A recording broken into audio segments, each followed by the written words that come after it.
महाकुंभ मेला हिंदू पौराणिक कथाओं में निहित है। यह दुनिया का सबसे सार्वजनिक समागम और आस्था का सामूहिक आयोजन है। इस समागम में मुख्य रूप से तपस्वी, संत, साधु, साध्वियां, कल्पवासी और सभी क्षेत्रों के तीर्थयात्री शामिल होते हैं। हिंदू धर्म में कुंभ मेला एक धार्मिक तीर्थ यात्रा है जो 12 वर्षों के दौरान 4 बार मनाई जाती है।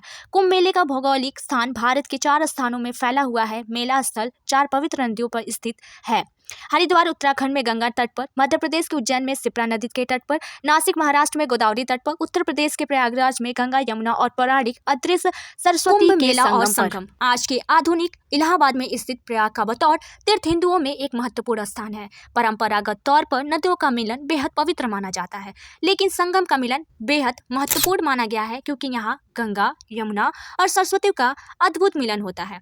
पौराणिक कथाओं के मुताबिक भगवान विष्णु अमृत से भरा कुंभ बर्तन लेकर जा रहे थे कि असुरों से छीना झपटी में अमृत की 4 बूंदें गिर गई थी। यह बूंदें प्रयाग, हरिद्वार, नासिक और उज्जैन रूपी तीर्थ स्थानों में गिरी। तीर्थ वह स्थान होता है जहाँ कोई भक्त इस नश्वर संसार से मोक्ष को प्राप्त होता है। ऐसे में जहाँ जहाँ अमृत की बूंदें गिरी वहाँ 3-3 साल के अंतराल पर बारी बारी से कुंभ मेले का आयोजन होता है। इन तीर्थ में से संगम को तीर्थराज के नाम से जाना जाता है। संगम को हर 12 साल पर कुंभ का आयोजन होता है। यह वह स्थान है जहाँ गंगा का मटमैला पानी यमुना के हरे पानी में मिलता है। यही मिलती है अदृश्य मानी जाने वाली सरस्वती नदी।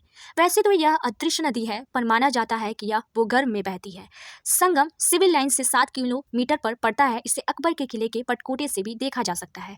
पवित्र संगम पर दूर दूर से पानी और गीली मिट्टी के तट फैले हुए हैं। नदी के बीचों बीच एक छोटे से प्लेटफॉर्म पर खड़े होकर पुजारी विधि विधान से पूजा अर्चना कराते हैं। ध्यानपरायण हिंदू के लिए संगम में एक डुबकी जीवन को पवित्र करने वाली मानी जाती है। संगम के लिए किराए पर नाव किले के पास से ले जा सकती है। कुंभ महाकुंभ पर संगम मानो जीवंत होता है।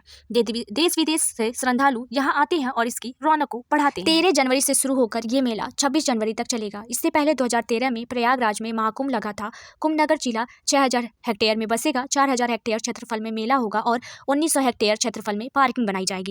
कई अखाड़े में लेंगे भाग। पंचदशनाम जूना अखाड़े ने 2025 में लगने वाले महाकुंभ में नगर प्रवेश और शाही पेशवाई की तिथियां तय कर ली हैं। देश भर में फैले अखाड़े के नागा सन्यासी, महामंडलेश्वर, महंत, साधु, संत और मठाधीश 12 अक्टूबर 2024 को विजयादशमी पर प्रयागराज के लिए प्रस्थान करेंगे। 3 नवंबर को यम द्वितीया पर हाथी, घोड़े, बग्घी, सुसज्जित रथों और पालकियों के साथ जूना अखाड़े की पेशवाई संगम की रेत पर लगने वाले कुंभ नगर में शिविर के देवता के साथ प्रवेश हुई। अखाड़े के रमता पंच, नागा सन्यासी, महाधीश, महामंडलेश्वर आश्रमधारी शहर के बाहर रामपुर में स्थित सिद्ध हनुमान मंदिर परिसर में शरद पूर्णिमा पर 16 अक्टूबर को पहुंचे। इस बार का महाकुंभ उत्तर प्रदेश के प्रयागराज में होना है। राज्य सरकार ने इसके लिए तैयारी शुरू कर दी है।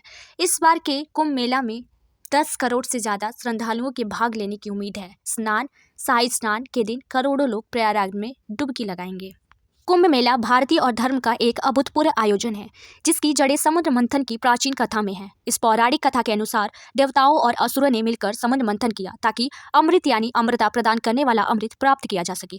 मंथन में मद्राचल पर्वत को मथनी और नागराज वासुकों को रस्सी के रूप में इस्तेमाल किया गया। भगवान विष्णु ने कछुए का रूप धारण कर पर्वत को स्थिर रखा ताकि वह समुद्र में ना डूब जाए। यह कथा केवल एक धार्मिक घटना नहीं बल्कि हमारे भीतर की गहरी छुपाई शक्तियों को और मुक्त प्राप्त करने का प्रतीक भी है। सामान्य कुंभ 3 साल, अर्ध कुंभ 6 साल और पूर्ण कुंभ 12 साल बाद लगता है।